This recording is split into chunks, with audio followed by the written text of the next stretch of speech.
Saglit lang.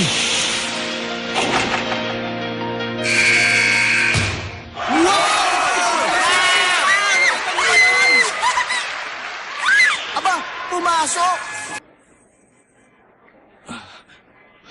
Sa wakas, nakapuntos na rin ang henyo sa Sakuragi.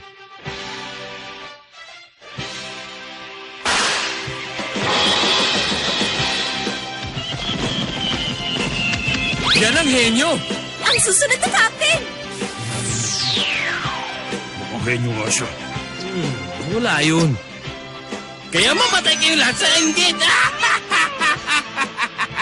Ang galing mo, Miyagi! Oo nga, galing mo, Ryota! Ha? Ha?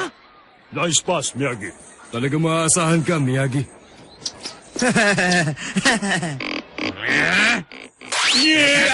Teka, sumusobra na kayo ah!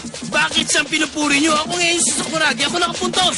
Gawa mo lang yun dahil magaling ang pumasa ng bola sa'yo. Kapag ganun, kahit sino makakapuntos. Maliwanag?